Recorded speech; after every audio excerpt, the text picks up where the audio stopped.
آیا صوفیہ grand mask Istanbul ترکی کی ایک اہم ثقافتی، تاریخی اور مذہبی جگہ ہے۔ اس کو 532 عیسوی سے 537 عیسوی کے درمیان بازنطینی ریاست کے بادشاہ جسٹینین نے بنوایا۔ اسے رسمی طور پر church of the holy wisdom بھی کہا جاتا تھا۔ اندرونی جگہ کی کشادگی کی بنیاد پر اس وقت دنیا کی یہ سب سے بڑی مذہبی جگہ تھی۔ اس پر بنایا گیا گنبد بازنطینی فن تعمیر کا شاہکار سمجھا جاتا تھا۔ یہ کہنا بالکل غلط نہ ہوگا کہ اس شاہکار عمارت کی تعمیر نے فن تعمیر کی تاریخ کو ہی بدل کے رکھ دیا۔ یہ تقریباً 1000 سال تک دنیا کا سب سے بڑا چرچ تھا۔ دریا باسفورس اور یورپ کے قریب ہونے کی وجہ سے یہ عیسائیوں کے لیے بہت ہی اہمیت اختیار کر چکا تھا۔ 1204 میں اسے چوتھی صلیبی جنگ کے دوران لاطینی سلطنت کے حکم پر آرتھوڈاکس سے کیتھولک چرچ میں تبدیل کر دیا گیا۔ تقریباً 57 سال کے بعد 1261 میں واپس اس کو ایسٹرن آرتھوڈاکس چرچ میں تبدیل کیا گیا۔ 1453 میں عثمانی ترکوں نے قسطنطنیہ پر قبضہ کر لیا۔ عثمانی سپہ سالار سلطان محمد فاتح نے 53 دنوں تک اس شہر کا محاصرہ کیے رکھا۔ اس محاصرے کے بعد اس کو ایک شاندار فتح نصیب ہوئی۔ فتح کے بعد سلطان محمد فاتح نے اس چرچ کو مناسب تبدیلیوں کے ساتھ مسجد کا درجہ دے دیا۔ اس چرچ میں موجود گھنٹیاں، ذبح خانہ یا قربان گاہ اور بپتسمہ بھی ہٹا دیا گیا۔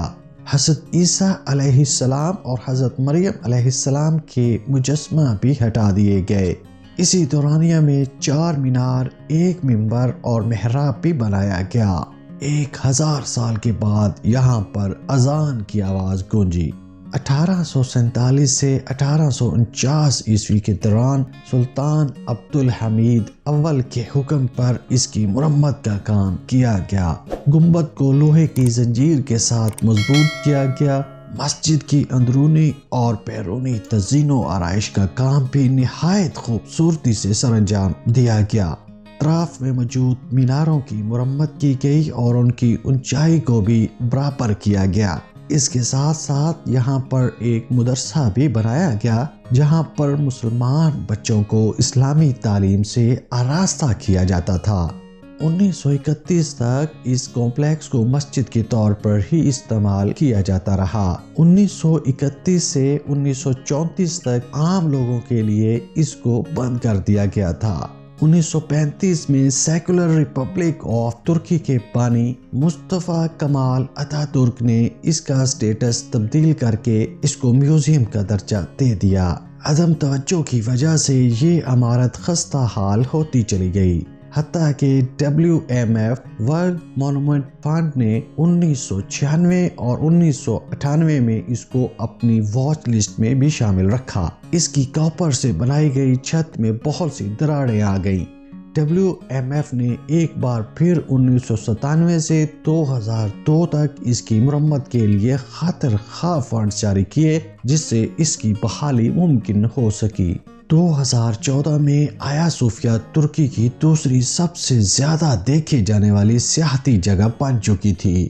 2014 میں تقریباً 33 لاکھ سیاحوں نے اس جگہ کو وزٹ کیا۔ 13 مئی 2017 میں اناطولیہ یوتھ ایسوسی ایشن کی سرپرستی میں بہت بڑا ہجوم اس میوزیم کے سامنے سراپا احتجاج نظر آیا۔ اس ہجوم نے اس کو واپس مسجد بنانے کا مطالبہ کیا۔ ترکی کے صدر طیب اردوغان کو اس شہر اور اس عمارت سے خاص دلچسپی ہمیشہ سے رہی ہے۔ یہ طیب اردوغان کا آبائی شہر بھی کہلاتا ہے۔ 31 مارچ 2018 کو طیب اردوغان نے پہلی مرتبہ اس میوزیم میں قرآن پاک کی تلاوت کی۔ طیب اردوغان نے کہا تھا کہ اس عمارت کو مسجد سے میوزیم میں تبدیل کرنا کمال اتا ترک کی ایک سنگین غلطی تھی اور اسی لیے یہ اس کو تبدیل کریں گے۔ 2020 میں ترکی کی حکومت نے قسطنطنیہ کو فتح کرنے کے بعد اس کی 567ویں سالگرہ منائی۔ ان تمام واقعات سے تحریک مزید مضبوط ہوئی۔ ترکی حکومت نے اپنی ہی عدالت میں کیس رکھا اور یہ اصرار کیا کہ اس کو عوامی رائے کو مد نظر رکھتے ہوئے مسجد کا سٹیٹس دیا جائے۔ 10 جولائی 2020 کو عدالتی فیصلہ ان کے حق میں آیا۔ اس فیصلے کے خلاف بین الاقوامی طور پر کافی زیادہ تنقید کی گئی، جس میں یونیسکو اور یورپی یونین بھی پیش تھی۔ ترکی کی حکومت نے طیب اردگان کی سربراہی میں کسی بھی بین الاقوامی پریشر کو اہمیت نہیں دی اور 17 جولائی 2020 کو یہاں پر باقاعدہ جمعہ کی نماز ادا کی گئی۔ یہ یقیناً ترکوں کے لیے ایک بہت بڑی کامیابی تھی۔ مسجد کا سٹیٹس ملنے کے بعد اس کو عام لوگوں کے لیے کھول دیا گیا۔ ابھی نمازوں کے اوقات کے علاوہ کوئی بھی سیاح کسی بھی وقت بغیر ٹکٹ کے اس کو وزٹ کر سکتا ہے۔